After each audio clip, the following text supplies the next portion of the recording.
রাজধানীর মোহাম্মদপুরে ছিনতাইকারীর ধারালো অস্ত্রের আঘাতে ফজলে রাব্বি সুমন নামে এক যুবক নিহত হয়েছেন। শনিবার দুপুরে মোহাম্মদপুর বুদ্ধিজীবী গেটে ঘটে এ ঘটনা। এ বিষয়ে আরও জানাচ্ছেন সহকর্মী এস এম মামুন, ক্যামেরায় ছিলেন খলিলুর রহমান। ফয়েজ রাব্বি সুমন গ্রামের বাড়ি ভোলা, পরিবার নিয়ে থাকতেন নারায়ণগঞ্জ জেলায়। শনিবার দুপুরে মোহাম্মদপুরের পাবনা হাউস গল্লিতে বোনের বাসায় বেড়াতে যান সুমন। সেখানে যাওয়ার 15 থেকে 20 মিনিট পর তাকে ফোন করে নেওয়া হয় মোহাম্মদপুর বুদ্ধিজীবী গেটে। সেখানেই ছিনতাইকারীর কবলে পড়েন সুমন। দুপুর 12টার দিকে কয়েকজন ছিনতাইকারী তার হাতে থাকা মোবাইল ফোনটি নিতে চাইলে তিনি ফোনটি দিতে অস্বীকৃতি জানান। এতে ছিনতাইকারীরা সুমনকে ধারালো অস্ত্র দিয়ে কোপ দিয়ে মোবাইল ফোন নিয়ে চলে যান। বুদ্ধিজীবী যাওয়ার সাথে সাথে পরে আসছে এই বাসায় এসে মনে হয় আধা ঘন্টার মতন ছিল বাসায়। তারপর আবার কে জানে ফোন দিছে, ওই ফোন পাইয়া চলে গেছে। যাওয়ার সাথে সাথে প্রায় আধা ঘন্টা পরে শুনে যে কারা বলে কুপাইছে।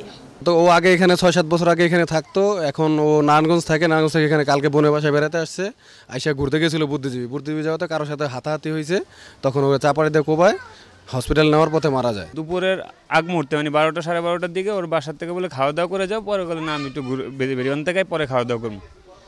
10 মিনিট পরেই ওর পরিবার খবর পায় ওরে বেরিবান্ধে দুষ্কৃতিকারীরা বা ছিনতাইকার বা কিশোর গ্যাং কেউ কুপিয়ে জখম করেছে। প্রথমে শিকদার মেডিকেলে ও পরে শারীরিক অবস্থা অবনতি হলে বেলা 3টার দিকে তাকে ঢাকা মেডিকেল কলেজ হাসপাতালের জরুরি বিভাগে নিয়ে যাওয়া হয়, কিন্তু সেখানে দায়িত্বরত চিকিৎসক পরীক্ষা নিরীক্ষা শেষে তাকে মৃত ঘোষণা করেন। পরে মরদেহটি ময়নাতদন্তের জন্য মর্গে পাঠানো হয়। এদিকে হত্যাকাণ্ডের তথ্য পেয়ে ঘটনাস্থলে যান পুলিশ।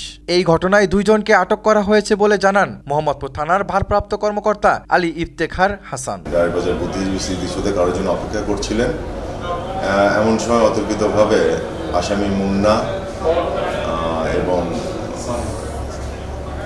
সামি সহ অজ্ঞাতনামা কিছু আসামি তাকে আক্রমণ করে তাকে চাপাতি দিয়ে তার পায়ে কোপ দেয়।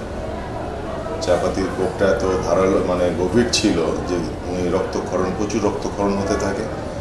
ওনাকে প্রথমে শিকদার মেডিকেল কলেজ হাসপাতালে নিয়ে যায়, সেখানে সম্ভব না হয় ঢাকা মেডিকেলে রেফার করে। উনি চিকিৎসাধীন অবস্থায় ঢাকা মেডিকেলে বিকাল 3টার দিকে মারা যান। এস এম মামুন, আনন্দ টিভি, ঢাকা।